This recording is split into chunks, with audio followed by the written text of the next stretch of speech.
오늘 씨 뿌리는 비유, 제자들에게 하신 말씀이란 제목으로 함께 은혜를 나누려고 합니다.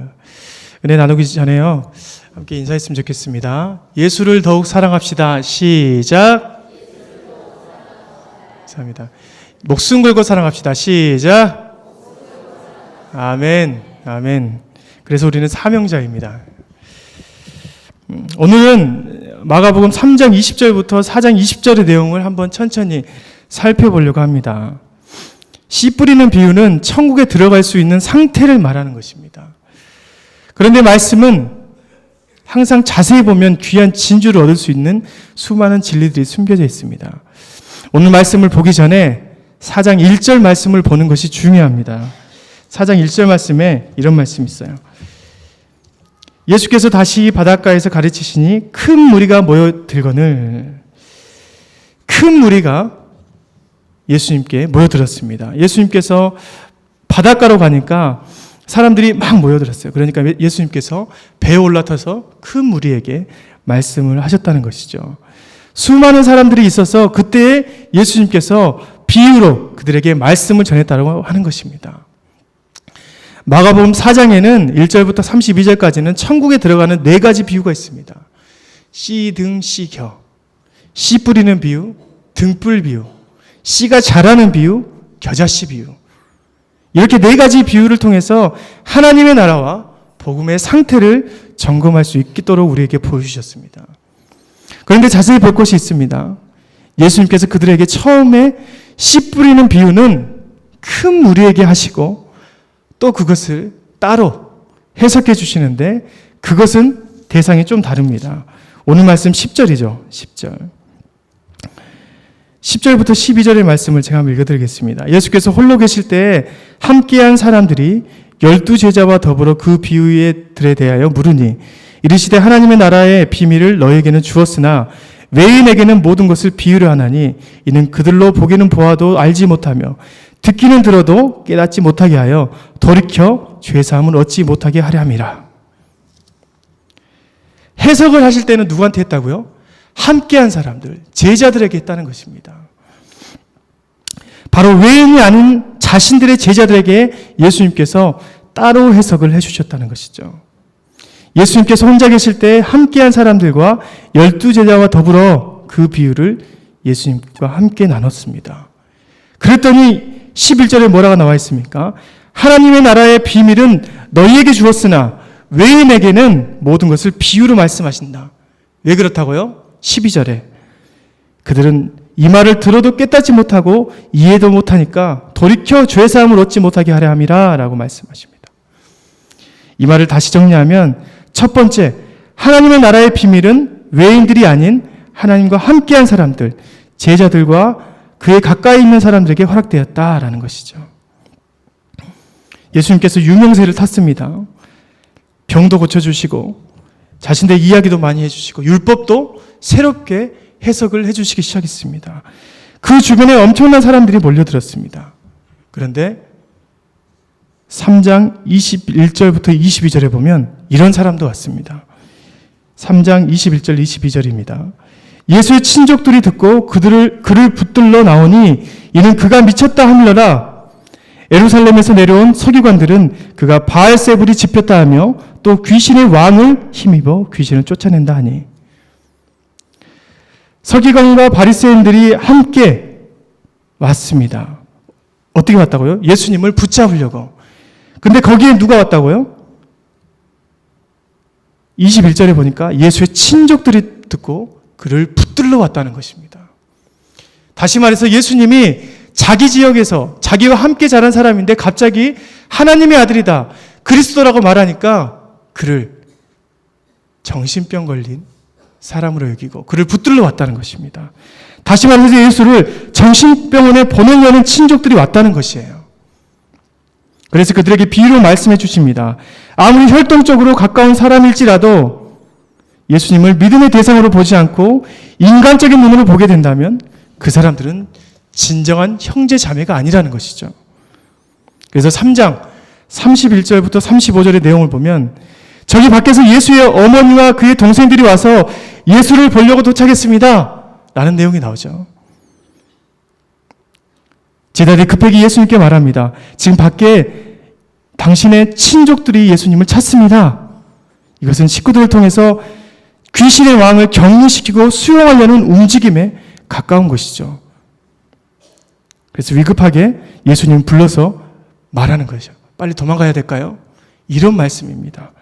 그러니까 예수님께서 35절에 말씀하시죠. 누구든지 하나님의 뜻대로 행하는 자가 내 형제요, 자매요, 어머니이라. 아무리 가깝게 지낸 친족들이라고 하더라도 예수님께서 오늘 본문에서 말씀하신 외인의 개념을 벗어날 수 없다는 것입니다. 수많은 큰 무리가 있어도 이 말씀을 제대로 들으려는 사람들이 있지 않다는 것이었어요.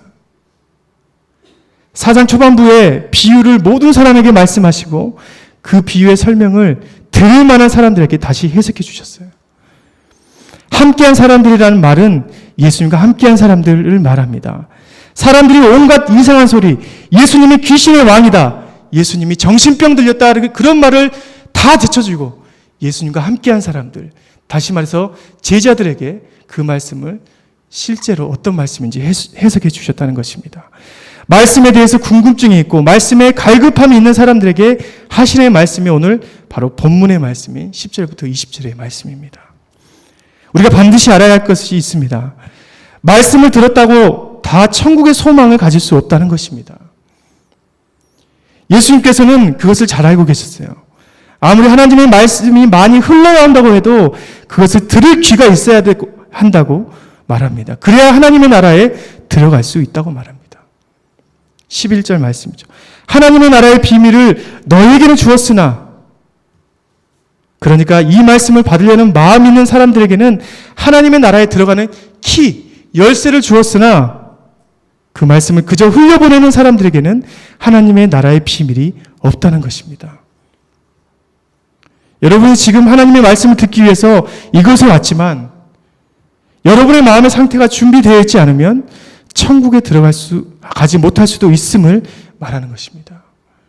내가 너에게는 주었으나 저 외인에게는 주지 않았다는 말씀을 우리는 꼭 명심해야 합니다. 오늘 예수님께서 이런 준비되지 않는 자들을 외인이라고 말합니다. 외인이란 이 말을 헬라어로 집중적으로 찾아봤더니 바깥에 있는 사람들이라는 뜻이었습니다. 바깥이라는 뜻은요, 엑소라는 헬라어에서 유래됐는데요. 참 무서운 말입니다. 바깥에 있는 자, 울타리를 벗어난 자, 바깥으로 쫓겨난 자를 말하는 것이 바로 외인이란 단어입니다. 저는 아직도 어릴 적에 어머니 품이 기억이 많이 납니다. 저는 태어날 때부터 거인이었던 것 같습니다. 울기도 참 많이 울었다고 하더라고요. 저의 울음을 막을 수 있는 것은 딱 두 가지였습니다. 어머니가 증언해 주셨는데요. 어머니가 안아주는 것이나 아니면 입에다 요구르트를 꽂는 거였어요. 제가 너무 무거워서 안아주다가 힘들어서 내려놓으면 울고, 또 안 안아주면 울지 않다가 내려놓으면 울고, 그러다가 어머니가 몇 책을 썼다고 합니다. 제가 울 때는 꽂아버리는 거예요. 입에다가 꽂았습니다. 그러면 잠잠하다가 또 꽂고, 신기하게 웃으면서도 지내고 있다가 울면 요구르트를 꽂았습니다. 하루에 5줄도 먹었다고 하더라고요. 이렇게 제 삶은 어렸을 때부터 거인의 삶이었습니다. 하여간 그때가 아직도 저는 기억납니다. 그 등치가 컸던 제가 엄마 품속에 있으면 얼마나 평안한지 정말 고요했습니다. 한 번은 할머니 집에서 어른들이 싸우는 것이었습니다. 그런데 그때 제가 겁을 먹고 있는데 어머니가 저를 안아주는 것이 기억납니다. 그때 저는 참 고요함을 느꼈습니다. 마치 밖에는 전쟁이 났는데도 불구하고 아이는 잠을 이룬 것처럼 저는 참 평안을 느꼈습니다. 그게 어머니의 품 아니겠습니까? 밖에는 어떤 환경이 있어도 어머니의 품은 안전하다는 것은 자녀들이 다 알고 있는 것입니다. 그림 한번 띄워주실래요?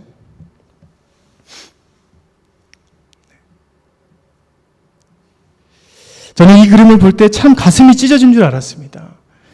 저 아이가 얼마나 엄마의 품을 그리워하는지 알고 있었기 때문이에요. 전쟁 중에 아이가 가장 놓치기 싫은 곳이 어디입니까? 엄마의 품, 저 품입니다. 그런데 저 아이는 이제 안전한 곳으로 왔습니다. 전쟁통에 고아원으로 왔어요. 이 사진은 인도의 한 어느 고아원에서 어떤 소녀가 취한 행동을 사진작가가 찍은 겁니다. 인도는 어떤 곳입니까? 지금도 여성들의 인권이 땅바닥에 떨어져 있고 아동들을 잡아다가 성매매를 시키는 곳이 바로 인도입니다. 과부가 판을 치며 그 과부의 아이들을 잡아서 성매매 현장에 잡혀가는 곳이 바로 인도입니다. 그런데 이제는 그런 곳에 가지 않아도 되는 상황이 바로 이 아이의 상황입니다. 그런데 이 아이는 그렇게 어둡고 힘든 그 상황이 좋았나 봅니다. 인간 같지도 않은 인간들이 엄마를 괴롭히고 살아갈 희망도 없었던 또 구원길을 방법듯 했던 그곳에 엄마의 품이 더욱 좋았나 봅니다. 지금은 안전한 곳이 있지만 그래도 엄마의 품이 좋았다고 생각하는 것 같습니다. 그런데 여러분, 저도 만약에 저런 상황이 있으면 엄마의 품을 선택할 것입니다. 아무리 안전한 곳이라고 해도 부모님의 사랑이 없는 곳은 참으로 외롭고 힘든 곳이 바로 그곳입니다. 오늘 예수님께서 외인이라고 말씀하신 그 사람들은 이런 품을 떠난 사람들을 말하는 것입니다. 한 달란트 받은 종이 주인에게 책망을 엄청나게 듣게 됩니다. 그리고 그에게 말합니다. 너는 바깥 어두운 곳으로 내쫓을 것이다. 마태복음 25장 30절의 말씀이죠. 이 무익한 종을 바깥 어두운 데로 내쫓으라. 거기서 슬피 울며 이를 갈리라. 바깥 내쫓긴다는 말은 그분의 품에서 벗어난다는 것을 말합니다. 그 사람이 이제 뭐라고 말합니까? 슬피 울면서 이를 갈 것이라고 말합니다. 주님의 품을 떠난 사람은 이제 그곳에서 그 완벽한 그분의 사랑을 느끼지 못하는 것이죠. 근데 생각해 보셨습니까? 저런 무정한 주인을 떠나서 혼자 살면 얼마나 좋습니까? 마음대로 살 수도 있고 이제 그 가지 못했던 길도 가게 되는 것입니다. 그런데 그에게 말합니다. 이를 갈며 슬피 울게 될 것이라고. 그 길이 좋고 큰 길일지라도 그 길은 사망과 절망의 길이 준비되어 있습니다. 주님의 품이 아닌 곳은 아무리 좋아 보여도 고아원같이 남처럼 느껴지는 아주 어둡고 적막한 곳이 그 길입니다. 마태복음 7장 13절 14절의 말씀이죠. 좁은 문으로 들어가라. 멸망으로 인도하는 문은 크고 그 길이 넓어 그리로 들어가는 자가 많고 생명으로 인도하는 문은 좁고 길이 협착하여 찾는 자가 적음이라. 하나님께서 불러주신 그 품은 세상에서는 좁고 어둡고 험한 길이라고 생각되어집니다. 하지만 그 길은 생명이 있습니다. 그분의 안전함이 보장되어진 곳입니다. 그 품에 있으면 결국 우리는 사랑의 존재가 되는 것입니다. 하지만 하나님의 품을 떠난 사람들은 넓은 길로 들어가는 사람과 같다는 것이죠. 그 길이 안전해 보이고 좋아 보여도 그 길에는 우리가 그리워하던 그런 사랑이 없는 곳이라는 것입니다. 생명과 거리가 먼 곳이 바로 그 길입니다. 오늘 본문에서 외인이라고 말하는 사람은 어떤 사람입니까? 예수님께서 말씀하신 그 말씀을 직접 들은 큰 무리였습니다. 예수님이 얼마나 훌륭한 말씀하셨을까요? 그분의 표정과 품성을 생각해 보십시오. 여러분이 예수님의 바로 옆에 있다고 생각해 보십시오. 내가 예수님의 바로 옆에 있으면 어떤 느낌일까요? 그렇게 훌륭한 분이 옆에 있는데도 불구하고 큰 무리들은 그 말씀을 다 받지 못했습니다. 왜 그랬습니까? 그 사람들은 외인의 마음을 가졌기 때문입니다. 이 말씀이 자기와 상관없다고 생각한 것입니다. 어떤 사람은 예수를 죽이려는 사람, 어떤 사람은 병만 고치고 가는 사람, 어떤 사람은 그냥 왔다가 그냥 가는 사람, 이 대부분이었습니다. 그런데 그런 자리에서 예수님과 함께한 사람들이 있었습니다. 10절, 함께한 사람들이 12제자와 더불어 그 비유에 대하여 물으니 말씀에 갈급하여서 궁금증이 생겨서 예수님께 나아간 것입니다. 이 사람들이 바로 하나님의 품 안에 있는 사람들입니다. 이번에 청대부에서 소년원 사역을 다녀왔습니다. 거기에서 마지막 날 어떤 친구를 봤는데 그 친구는 담당 목사님께서 말씀하신 블랙리스트 중에 5명 중에 1명이었습니다. 소년원에서 블랙리스트면 엄청난 아이입니다. 가깝게 지내려고 이제 내가 막 다가갔더니 이 친구가 저에게 아우 저리 꺼지세요. 얼굴에다 니킥을 날려버릴 테니까 이런 말을 하더라고요. 얼마나 강팍한지. 목사님께서 옆에서 옆 친구에게 인사라고 했습니다. 예수 안에서 복받는 사람입니다. 당신은 예수님 안에서 복받는 사람입니다. 인사하세요 라고 했더니 저의 면전에다가 부처님 안에서 복받은 사람입니다 라고 말하더라고요. 야 대단하다.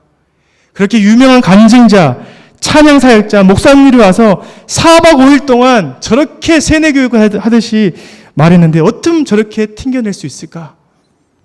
외인인 것입니다. 통닭, 피자, 선물을 다 주고 만약에 제 생명을 저 친구를 위해 다 줘도 저 친구는 외인일 수 있겠다라고 생각이 들더라고요. 물론 저의 생각이었습니다. 그런데 예수님 시대 때에는 저런 사람들이 더 많았다는 것입니다.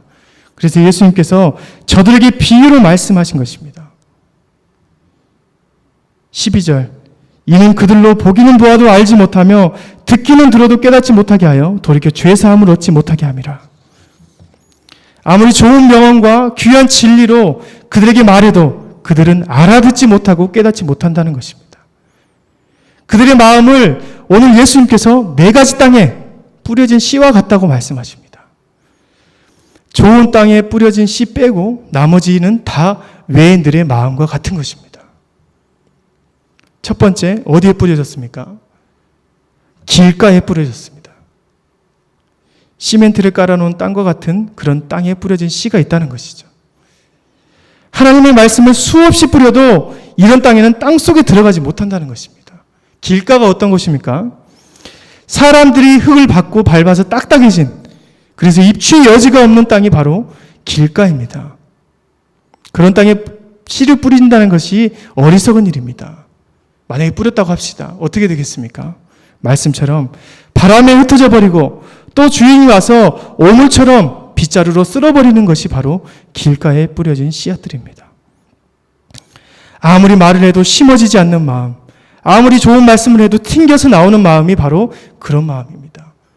믿음이 없는 사람들을 말하는 것이죠. 두 번째, 돌밭에 뿌려졌습니다. 말씀을 들을 때는 기쁨이 넘쳐서 받았는데 그것은 뿌리가 돌밭에 뿌려진 것하고 똑같다는 것이죠. 위에는 평평해서 아주 좋은 밭 같았는데 속에는 자갈이 깔려서 더 이상 뿌리가 들어가지 못한 땅, 이게 바로 돌밭입니다. 이런 마음은 바로 감정에 사로잡혀서 신앙생활을 하는 사람들과 똑같은 것입니다. 감성적인 사람들은 쉽게 불타고 쉽게 식어버립니다. 좋을 때는 누구보다 눈물을 잘 흘리지만 힘들 때는 누구보다 빨리 도망가 버린 것이 바로 돌밭 인생들입니다.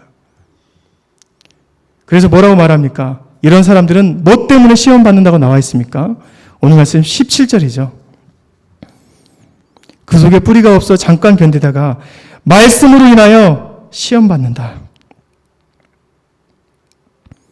17절 말씀으로 인하여 시험 받는다라고 말합니다. 감성적으로만 예수님이 좋다고 고백하다가 예수님이 말하는 그 십자가의 사랑을 체험하면 누구보다 빨리 도망가 버리는 사람이 돌밭 인생들입니다. 성경에는 이런 사람이 누가 있습니까? 바로 부자 청년이 이런 사람 아니겠습니까? 예수님에게 한 청년이 찾아왔습니다. 난 11조 감사헌금, 이웃도 완전히 잘 도와줬습니다. 그 다음에 뭘 해야 합니까? 했더니 예수님께서 너의 온 재산을 팔아서 불쌍한 사람들을 도와주고 나를 따르라 라고 말씀하셨습니다. 그랬더니 청년이 어떻게 했습니까? 슬픈 기색을 하며 근심하여 돌아가니라. 근심하여 도망하다 라는 것을 헬라어로 찾아봤더니 하늘이 어두컴컴해지다 라는 뜻이었습니다. 슬픈 기색을 하다 하는 것을 보니까 하늘이 어두컴해지다. 그리고 근심하여 돌아가니라. 이 말을 헬라어 본문에서 찾아봤더니 눈물을 펑펑 흘리며 도망갔다라고 나와 있습니다. 다시 말해서 예수님이 말씀하신 그 말씀의 시험거리가 되어 하늘이 노래지고 그 말씀에 눈물을 펑펑 흘리며 도망갔다라고 말합니다. 돌밭에 뿌려진 사람입니다. 자기에게 돈이 많이 있으니까 돈으로 섬기면서 11조를 내고 감사헌금을 하고 적당한 구제를 했습니다. 그런데 그것보다 더 값진 예수님이 모든 것을 포기하고 자기를 따르려고 했을 때 결국 자신의 돈을 선택한 자입니다. 말씀으로 인하여 시험을 받았던 것이죠. 제가 볼 때는 기독교인 중에 많은 사람이 외인으로 되었을 때 거의 50%는 이런 감성적인 신앙인들이 외인으로 결정될 것 같습니다. 저와 여러분이라고 안전하지 못합니다. 좋을 때만 그리스도인이고 기분 나쁠 때는 조직폭력보다 더 나쁜 세상이 되어버린 교회 안에서 이런 마음을 가질 수 있다는 것이죠. 청소년들은 쉽게 이런 상태가 될 수 있습니다. 찬양 집회 가서 눈물만 흘리는 신앙은 아무런 쓸데없는 신앙입니다. 그 눈물이 쓸데없는 것이 아니라 그 눈물의 열매가 없어서 눈물의 가치가 없어져 버리는 것이죠. 말씀이 내 마음에 박히고 그 말씀으로 행복해지는 순간이 되어야 하는데 음악이, 감정이, 그래서 말씀이 나한테 오면 우리는 시험을 받게 된다는 것이죠. 이게 바로 외인된 모습입니다. 마지막으로 외인의 마지막 모습은 어떻습니까? 가시떨기에 뿌려진 씨앗입니다. 땅에 간신히 닿아서 씨를 맺고 풀이 나고 나뭇잎이 나왔는데 나와보니까 밭에는 뭐가 기다리고 있어요? 가시가 있어서 나뭇잎이 뻗어가지 못하는 것입니다. 그래서 열매를 맺지 못한 상황이 바로 그런 상황이죠. 신앙생활 잘하고 예배생활 잘하고 있는데 세상에 보니까 돈과 명예와 많은 음행한 것들이 나를 찌르고 있습니다. 그런데 이것을 이길 수 있는 것이 있습니까? 없습니까? 오늘 말씀을 자세히 봅시다. 그 가시떨기가 어디에서 자라고 있는지. 19절입니다. 세상의 염려와 재물의 유혹과 기타 욕심이 들어와 말씀을 막아 결실하지 못하게 되는 자요. 염려, 유혹, 욕심이 생겨 말씀을 막아버렸다는 것이죠. 여러분, 세상은 원래 가시떨기 밭입니다. 그러죠? 그런데 그것을 이길 힘이 무엇이라고 말합니까? 말씀입니다. 그것을 막지 않으면 되는데 말씀을 막아버렸다는 것입니다. 세상에는 원래 엄청난 가시떨기 밭입니다. 우리가 생각하는 것보다 더 유용한 곳이 바로 세상입니다. 조금만 잘못해도 범죄자가 될 수 있는 것이 세상이고 또 열심히 피해 다니면서 범죄를 저질러도 좋은 사람처럼 행동할 수 있는 것이 바로 세상입니다. 이런 가시떨기 밭이 세상인데 그것을 이길 힘은 유일하게 하나님 말씀밖에 없다는 것을 우리에게 말해주고 있습니다. 그것을 막아 결실하지 못하게 되고 정말 하나님께서 주신 그 힘을 버리는 것을 말하는 것입니다. 하나님께서는 모든 세상을 이길 힘을 하나님의 말씀에 심겨져 놓았습니다. 하나님의 말씀은 세상을 창조할 힘도 있었습니다만 거기에는 이 세상이 만약 죄로 가시떨기 밭처럼 되었을 때 그것을 이길 힘도 저장해 두었다는 것입니다. 그런데 세상의 염려와 재물의 유혹과 기타 욕심 때문에 이런 강력한 주님의 양분인 말씀을 내가 막아버린 자가 된다는 것이죠. 바로 가시떨기 밭의 외인들이라는 것입니다.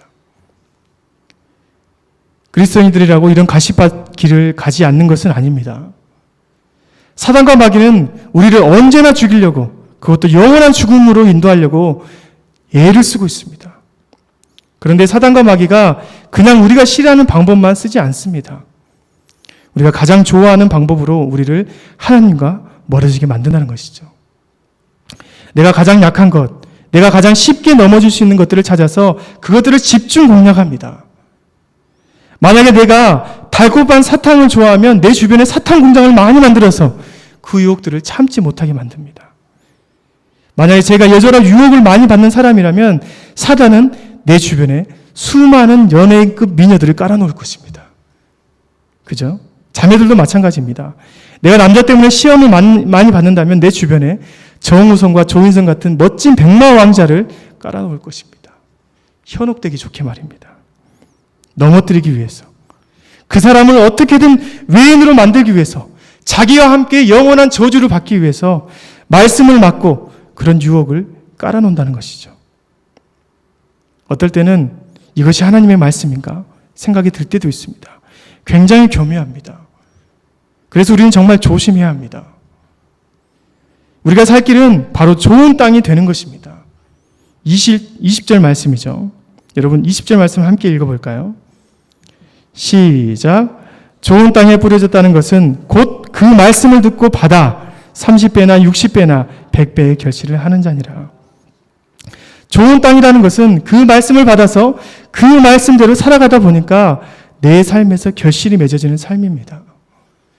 내 주변이 아무리 시멘 바닥이고 돌밭이고 가시떨기 밭이어도 우리는 그 말씀으로, 하나님의 말씀으로 기경해야 된다는 것이죠.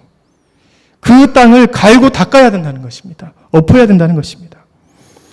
예레미야 4장 3절의 말씀입니다. 여호와께서 유다와 예루살렘 사람에게 이와 같이 이르노라. 너희 묵은 땅을 갈고 가시던 물에 파종하지 말라. 너희는 묵어 있는 그 땅을 갈고 엎어라. 그리고 그 땅에 씨를 뿌리라는 것입니다. 갈고 덮는 행위가 무엇입니까? 주님께서 주신 말씀을 붙잡는 행동 아니겠습니까? 우리 안에 그 말씀이 살아서 움직이고 우리 묵은 영혼들을 갈아엎는 유일한 방법은 하나님의 말씀이 이 가운데 들어와야 한다는 것이죠. 그럴 때 외인이 아니라 하나님의 울타리 안에서 행복을 누리는 참된 자녀들이 되는 것입니다. 사랑하는 성도 여러분, 오늘도 하나님께서 주신 말씀으로 여러분의 마음의 밭을 갈고 엎는 그런 수많은 훈련의 날이 되기를 간절히 소망합니다. 함께 기도하겠습니다. 하나님 아버지 감사합니다. 오늘도 주님이 주신 귀한 말씀을 붙들고 나아갑니다. 아버지, 우리가 외인이 되지 않도록 도와주옵소서. 바깥 어두운 데로 또 쫓겨나 그 주님의 그 안전한 품, 사랑의 품을 그리워하며 살아가는 자가 되지 않도록 항상 우리를 보호하여 주옵소서. 주님, 우리가 정말 좋은 땅에 뿌려진 씨가 될 수 있도록 아버지 인도하여 주옵소서.